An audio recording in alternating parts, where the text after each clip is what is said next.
Ulam ko. Scrambled egg with kamatis and sibuyas. Hotdog and cabbage.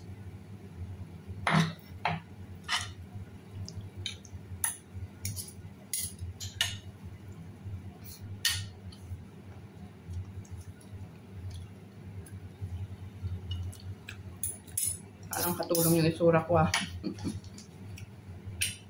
Ganito ako magluto sa sa kusina. Nakasuot ng shower cap. Kasi pag nagigisa or nagpiprito ng maamoy sa sa buhok.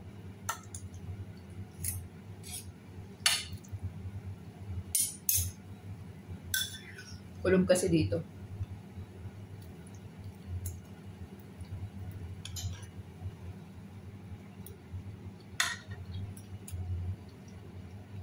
Meron akong iniinit na sinigang.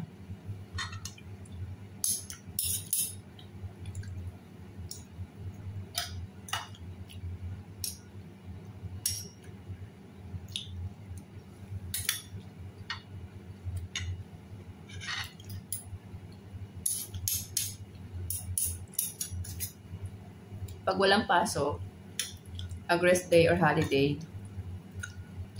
lamon is life. So, paano ka papayag?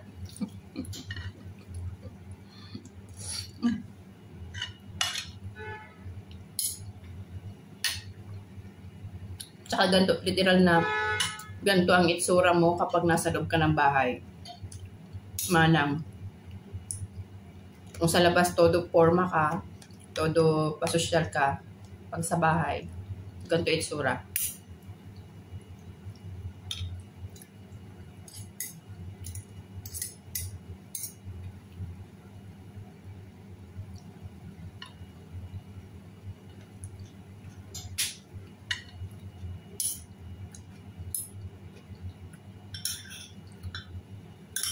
Tanghali na ako bumangon. Alas 10 na.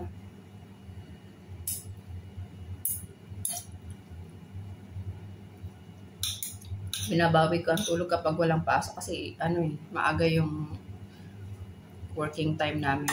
7:30. Pero dapat mga 5:45 igising ka na para mag-prepare.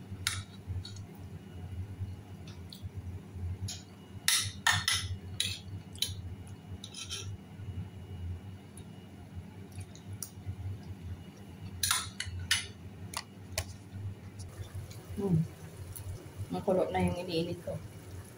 Kundi na lang yung niya, yung sabaw.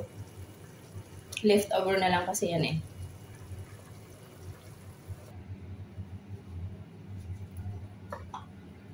Ito na. Hindi ko may ipakita ng ayos. Kumukha, konti lang.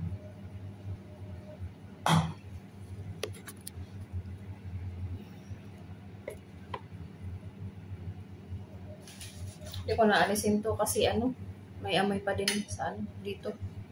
Amoy ginisa. Amoy ginisa. Alam mo yun. Walang social pag nasa loob ng bahay.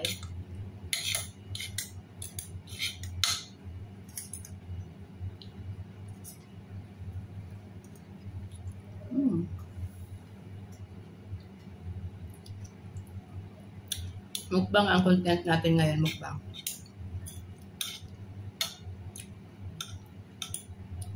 Walang simba ngayong Friday. Sobrang init.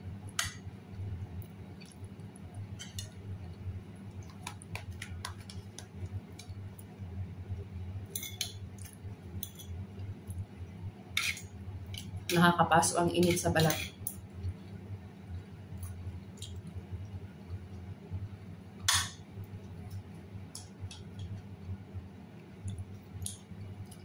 Mainit pero sabaw is life. Higup tayo.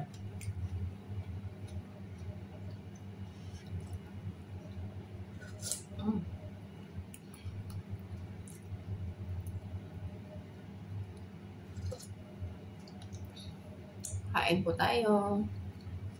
Huli na nag-alok eh.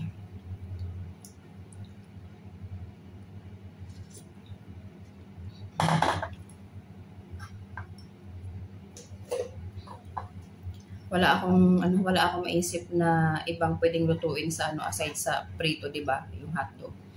Ayoko nang magprito kasi mantika.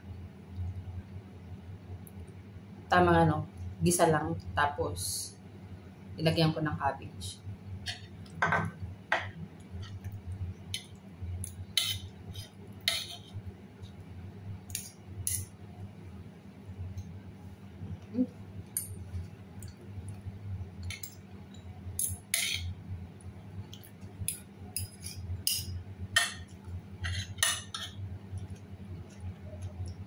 Tapos kung kumain, magpa-plancha na ma'am. Okay. Marami-rami yun. Sakto. Busog. Ang plancha muna. Tapos, hilata na maghapon.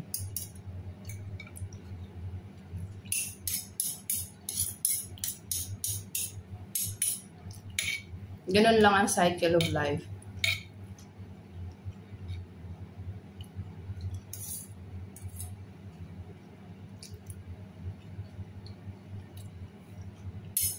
Gising, kakain,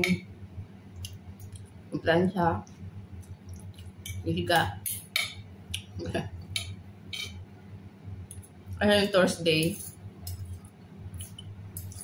naglalaban na ako niyan para pag Friday, pa-plancha ka na lang.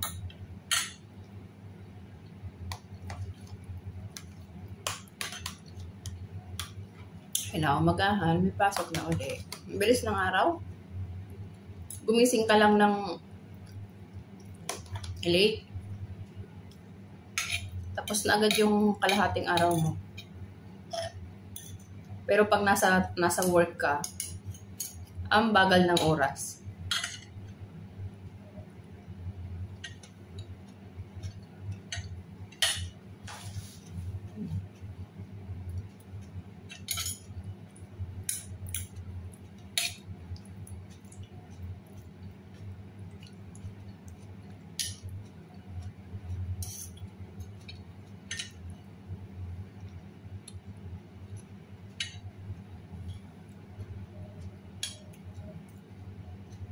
Bao.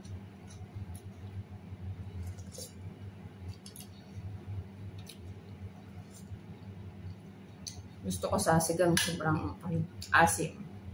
Asim kilig.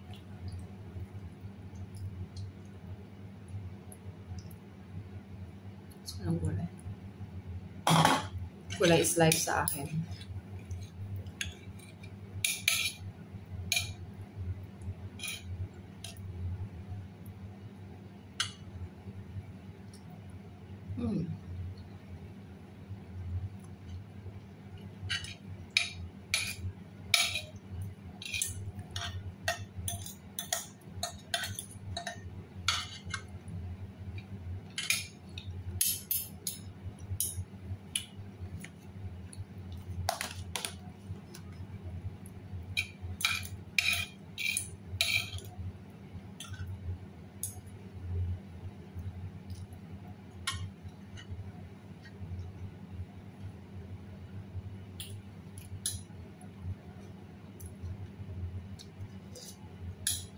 Parang iniinitan na ako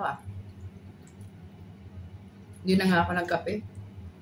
Pag Friday, dapat diet sa kape. Kasi araw-araw sa office, lagi nagkakape.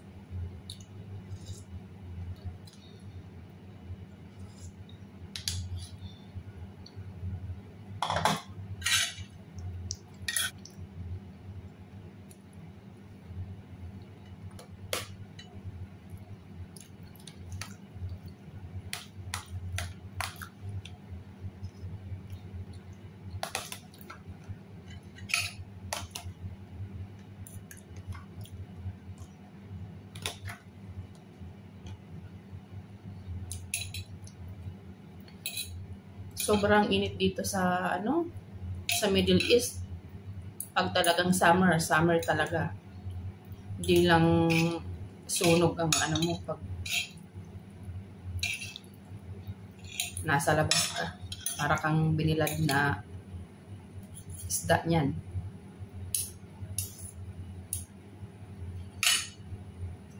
Kasi dito, ano talaga dito eh, hindi kagaya sa Pilipinas na maraming mga puno, mga halaman. At least yung ano, yung may hangin siya. May hangin naman, pero yung iba, dito yung hangin, mainit pa din eh. Kasi yung singaw ng ano, ng lupa.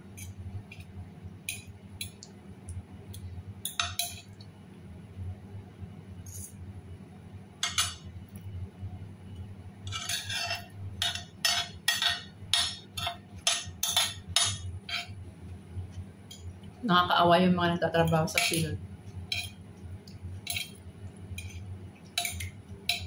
Wala silang choice.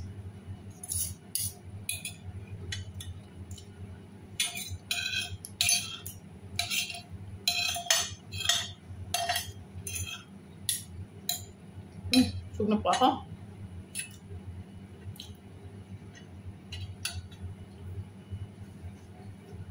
Naubos ko yung ano ko.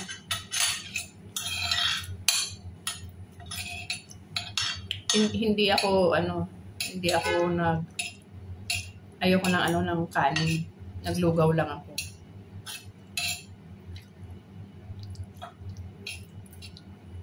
Pero busog na ako kasi maraming ano pa tira pa, ulam.